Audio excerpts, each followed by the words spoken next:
That's Nick. And that's Joseph. And today we're here to talk about Luther, the Fallen Son. That actually was released theatrically in a limited release on February 24th, 2023, courtesy of Netflix, before it will be available on its streaming service March 10th, 2023. This director? Debut, Jamie Payne, who's done a lot of television, though. More notably, I think was nominated for an Emmy in The Alienist, and recently the series Outlander. But specifically, this would be his narrative debut. And of course, it is a follow-up to the 2010 series, which had 3 seasons. I liked how the movie looked, but that was it. I was so unsatisfied with this story. I was moaning and complaining the entire time. I'm not going to give it the lowest score because I do think it looks really nice. Like, it looks expensive. But I just hated this story. And I didn't even know this was, like, there was a TV show called Luther. So I don't know anything about the titular character, but I just really didn't like it. I had not watched. I was familiar that I knew that it existed, but I did not watch the original series. The initial premise of this I thought sounded intriguing, but I, like you, was also groaning. And I think almost every single scene there is something questionable happening. Let's just tell the basics. Like story. Logically questionable. Okay. Idris Elba plays Detective Chief Inspector John Luther, who they keep calling DCI Luther, which was driving me crazy. Okay, so DCI Luther has been incarcerated, and I'm going to read what the reporter in the movie says is why he was incarcerated. Luther stands charged with a shocking catalog of crimes, including breaking and entering, suspect intimidation, tampering with evidence, and bribery, a litany of alleged vigilante activity that critics say attest to a man who felt entitled to take justice into his own hands time and time again. So, I have so many questions about this character because I don't know the TV series, but it seems like DCI Luther is a good guy. He's just trying to do his job by any means necessary, so kind of like a vigilante. Yeah, Dirty Harry. But that gets his ass thrown into jail. So, right before he was thrown into jail, he was working on a missing persons case. This guy named Callum Aldrich. And then he finds out because there is a serial killer, this tech billionaire played by Andy Serkis, whose hair is going on my worst hair of 2023 list. Yeah, he has the brown, vigorous brown wig. It's actually more like light brown, but yeah, it's terrible. It is pretty bad. But anyway, this tech billionaire is a serial killer who they also say is like a city trader. A city trader, which is not a term I'm familiar with. I don't know what that means, but clearly, as we'll talk about, he has access to a lot of money and knows a lot about technology. So this killer gets a message to DCI Luther while he's in jail. Luther has a cell phone in jail. That he's not concealing all that well, but yeah. But the killer is communicating with Luther via like a radio transmission and basically plays for him the murder of Callum. Oh my God, the most annoying part of the story to me is that when Callum first goes missing, before DCI Luther gets thrown into jail, Callum's mother confronts DCI Luther at the crime scene, Corinne, and says, "You're not doing enough. Like, bitch, I just got on the scene." But she goes, "You have to promise me you're going to find my son." And what does DCI Luther do? He says, "I promise." Mistake. Okay, so now that he knows Callum is dead, I just break that promise. I don't like. Or say, "I promise to do everything I can to find him." But anyway, now that he knows Callum is dead, DCI Luther decides that he needs to break out of prison to find the serial killer. And that's what this man does. The first 30 minutes of the film is kind of like a procedural of him breaking out of prison, which was not very exhilarating. The not-so-great escape. The not-so-great escape of DCI Luther is the first part of this movie. He gets out, and now there's a new DCI. DCI Raine. Odette Raine. Played by Cynthia Erivo.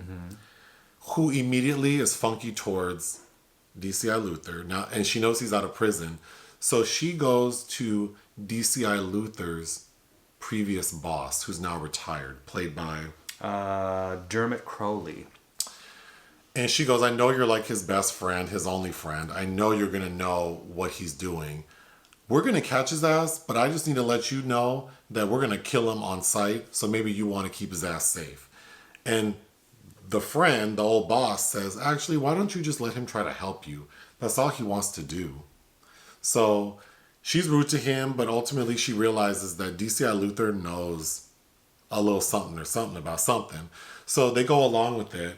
DCI Luther does figure out who the killer is. Even though as the audience, we know who it is right away. So that provided zero tension. And so does she. And she does. Everyone knows who the killer is, so there was no tension about that.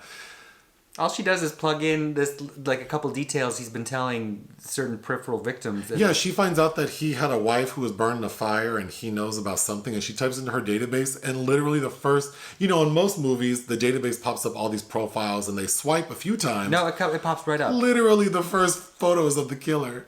And coincidentally, she also receives a call from him at that moment. And because he's kidnapped her daughter, which is another thing we could talk about. But anyway, everything culminates with Cynthia, Erivo, and Idris Elba, DCI's Luther, ex-DCI Luther and DCI Raine. I just hated that phrase so much.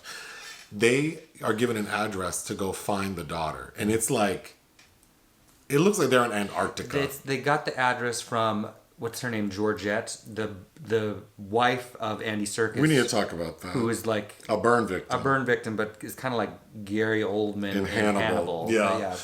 So they go up there, and there's this component of the story where this serial killer has this red bunker website, which is like supposed to be like on the dark web. It's very much giving like Hostel or that one Russian movie we reviewed. I think it was Sleeping Beauty. Where people pay to watch people get murdered. Like, so basic. There's a showdown, Idris Elba against the serial killer. The serial killer ends up being killed. And then Idris Elba is retrieved by the authorities. And they tell him, like, obviously we have to arrest you. And he was conscious and not badly injured when the police get his ass. But then the next scene is, it's like he wakes up from a coma. In a safe house. In a safe house, like a mansion. He's not in jail. And then his old boss is like, yeah, you're not in prison. And someone's here to see you. And we see a bunch of Range Rovers and a Bentley roll up. And we're told it's the chief. Which I'm assuming people who watch the TV show know who that is. And the chief is going to offer DCI Luther a job. Well, I don't know. It sounds like somebody more important, like the PM or something. The way they're acting. Or somebody from MI6. But whatever. I have so many notes. My first note was the mother, that stupid white lady Corinne. Like I was so annoyed by her. Her son's been missing for a while it's ramping up, and then she receives a call from her son, and she just goes to where he tells her to go. No police. That was my first note. Like, why wouldn't you call the police? Oh no, we need to better explain that. The serial killer calls the mother of Callum, the main victim, and tells her, come to this house, he's there. So she walks in and we see all these dead bodies hanging, including her son. So of course she's upset. Then we start seeing other bodies because you and I were complaining like, please don't tell me this lady rolled up to the murder house without calling the police. But then we see other people roll up. So we're like, oh, she did call the police. So fair enough. No, the killer called the parents or family members of all the other victims hanging from the ceiling. And all these fools showed up without calling the police. Uh-huh. And then what does the killer do? This is important. Not only does he set the house on fire, so he burns everyone up. Not everyone. The people who are living escape. But I noticed all the marketing for this movie, like the poster work, like in LA, like on the bus stops, they have this image of like a guy in a mask, like a digital face. Mm-hmm. You only see it once in the movie, and it is creepy. It is creepy. But you see the killer standing outside the house that's being burned down. This killer is so flagrant. We're going to talk about another scene where he kills a bunch of people, where he's just there. Mm-hmm. The police see his ass. Then he shows up at the house where he's burning people up. I just don't understand how this killer is evading authorities. But yes, that was so infuriating. But I have a question for the people who know the TV show. Is Luther psychic? Because at one point, we're told like, oh, he has an ability to, figure out what's going on. And then Luther even tells Callum's mom, no, he tells like a suspect, that when he was 8 years old, he realized he had the ability to discern if someone's good or bad. So, and then DCI Luther has a few thoughts on like the case that come out of the side of his ass and are 100% accurate and way too specific. So they made me think, like, is he supposed to be psychic? It is about at the level of whether or not he is. So what comes to mind is Giulio Ormond saying, just like you have a sense of God, I have a sense of snow. Why did I write down Gollum's wig as a nightmare? Because Andy Serkis is Gollum. In Lord of the Rings, he's the voice of that. It's a motion capture performance. Oh, I didn't know that. Planet of the Apes, yeah. And he's in Black Panther. Yeah, he's I think he's usually quite vibrant, but this was not. Speaking of wigs, they put Cynthia Erivo in her government wig because that shit. That's what Hard lines, people. And then the moment when, like the culmination when they're in like this house with the red bunker and watching people being killed. The escape plan for the serial killer is he's gonna burn up the house again, like that's his thing, because he burned up his wife too, which we'll get to. He douses everyone in kerosene, so like Cynthia Erivo, her daughter, are like drowning in kerosene, and then when they're saved at the end, her wig is supposed to be wet with kerosene. That shit look crazy as hell. So she'll be on a footnote of your list. She will really. That synthetic wig is extra flammable.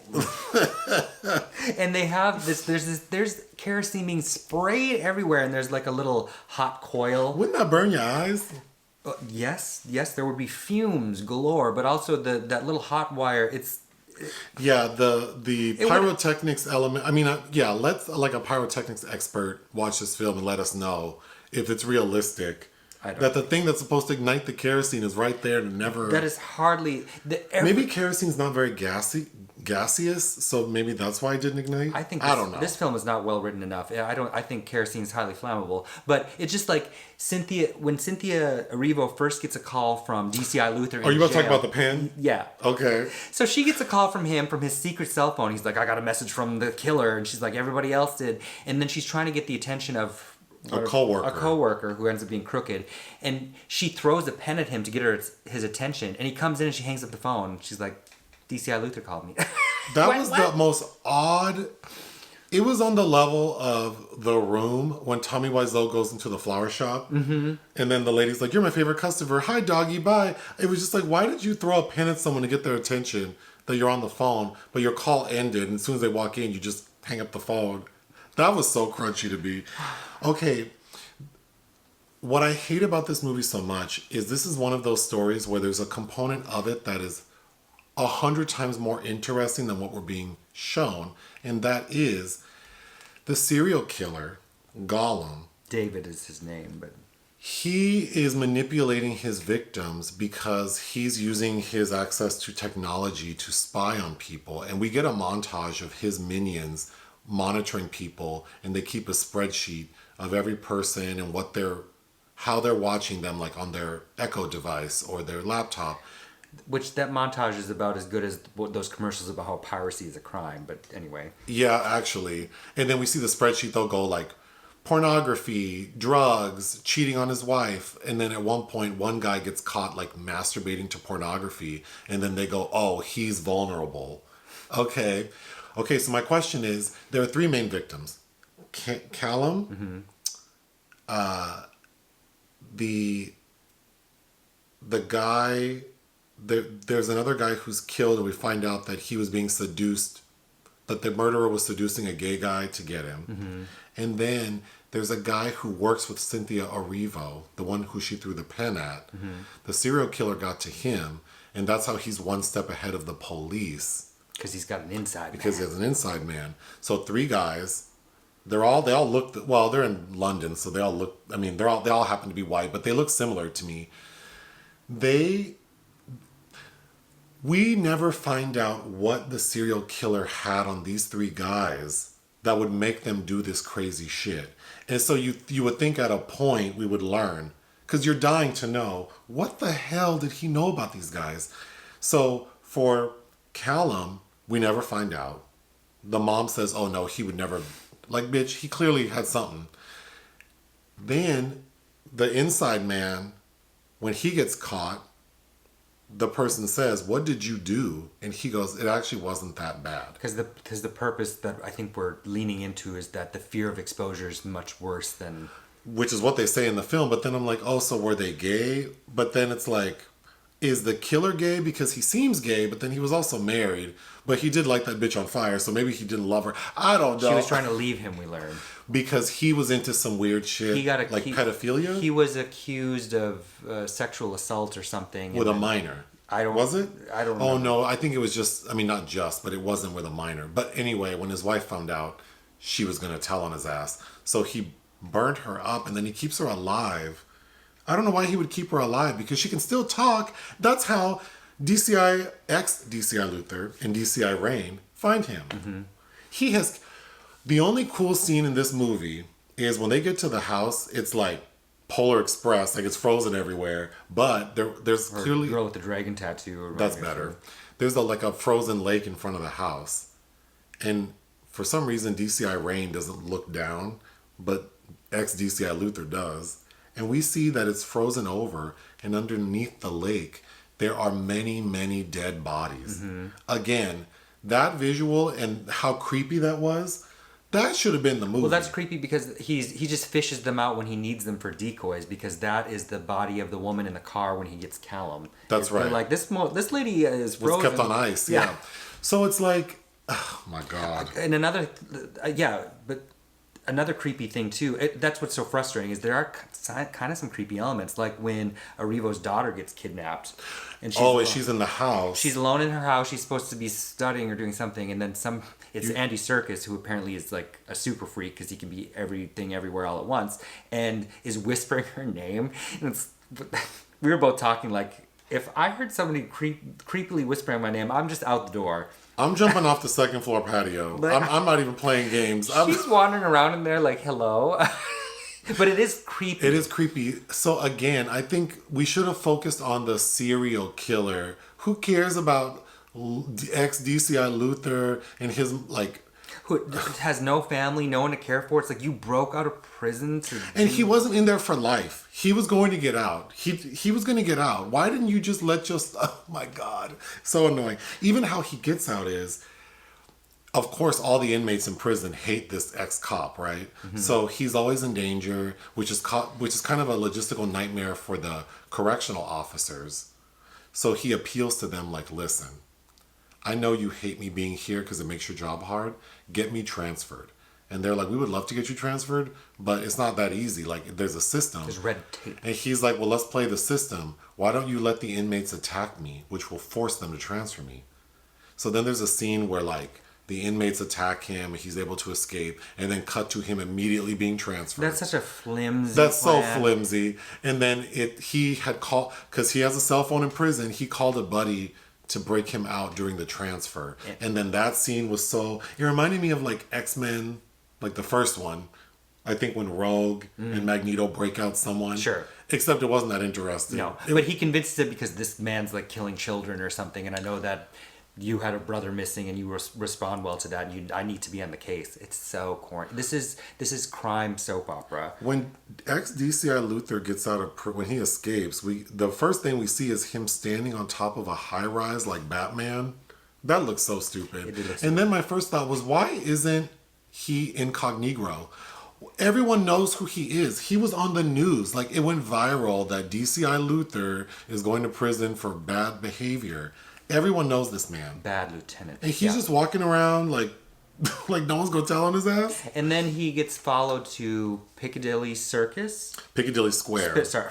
Piccadilly Circus. Piccadilly Square, which was a scene I hated, because also Andy Serkis has orchestrated all these people to kill themselves by jumping off buildings at the sound of the clock. Because he has something on them. But again, like, ugh. What? I thought it was so stupid. Then even that scene's crazy because, like, the people are jumping and then cars are crashing. It just felt like unnecessary chaos to move the story forward. Because it was. And Cynthia Erivo is so humorless. And there's this other scene where he's calling her and describing the killer to her. And she's like, he's a parasite. Like, you knew. She's so flat. She's so flat. And then the way she's behaving about her daughter, where she immediately goes rogue and just has this meltdown. It's like, I get that that's your kid, but aren't you... Her wig has more life than this performance. Her wig has more structure. There's quite a bit of Diana Ross in this movie from The Killer, because when the killer's talking to his wife who's burned up in a nursing home, he sings "I'm Coming Out" by Diana Ross. And then when he's driving one point of van, because like you said, he's everywhere. He's everything everywhere all at once, yeah. He is playing like the Supremes, like Baby Love or some Supreme song. I thought that was such an odd choice.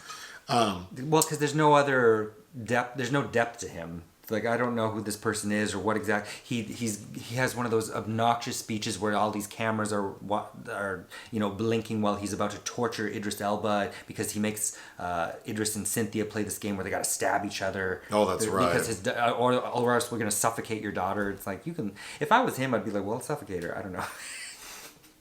This bitch doesn't like me anyway. Right. I'm just kidding. I don't want to kill children. But then there's one point where she thinks her daughter's dead, because there's a hanging body with her daughter's sweater on it, and she like blows up at him. She's like, "This is all your fault." That felt so unnecessary. Like, how is it my fault? And don't you have any training about how to deal with high stress situations whatsoever? Like, it just went all out the door. For anyone who's been in prison or worked for the correctional system in the UK, when an inmate gets transferred, what do we do with their personal belongings? I would think that they would either be packaged up and shipped over, or taken with the inmate. But in this movie, all of Idris's or ex-DCI Luther's belongings are left in his cell. Mm-hmm. And that's how they're able to find out what his next move is. Mm-hmm. Because Schenk knows him, and he's able to deduce that he got a letter from the serial killer and has this transmission on this radio that, of course, he can just replay. And if you find that where the transmission comes from, you'll find him. Oh, it's so tedious and stupid. My last note, I have more notes, but why bother? But my last note is they're driving to the address, like that frozen tundra house, and they're driving this old Volvo. Safe trap house. And they get to like where it becomes like you're basically driving up like Mount Everest, and they get stuck, and then they realize like, oh, we have to walk the rest of the way, like a mile and a half. And I just thought, why would you even try to drive this old Volvo? Like, it's not a 4-wheel drive car. Like, he just drives it right into like a snow embankment, and then the car gets stuck. That annoyed the hell out of me. A reference you brought up is it's kind of like a copycat of Kiss the Girls. There's a movie called Kiss the Girls with Morgan Freeman and Ashley Judd, which is not the best movie. On a rewatch, I thought that was hard to get through too, because it's also stupid. It was kind of fun though. It's kind of fun, and I do like Tony Goldwyn. It's also dumb, but we do get that Morgan Freeman line. He's a collector. But this movie feels kind of like that. Like, it's like a more modern version of that. And I would say you could use your 2 hours better watching Kiss the Girls. This is 2 hours and 10 minutes. And it feels long. And you haven't seen Along Came a Spider. No. According to how it looks, it was shot by Larry Smith, who I think is a very good cinematographer. Larry did a good job. He lends Things Heard and Seen, that Amanda Seyfried film we reviewed. I recall liking that movie. Liked that film. Also, I didn't like this film, but I like how it looks as well. The Nicholas Winding Refn film, Only God Forgives. So clearly scored with there. Composer Lorne Balfe, I thought the score was fine, but that's also somebody that's done a lot of scores for a lot of major films. I don't know. I think that this must be for the fans of this series, but if this is where you're this didn't inspire me to want to go back.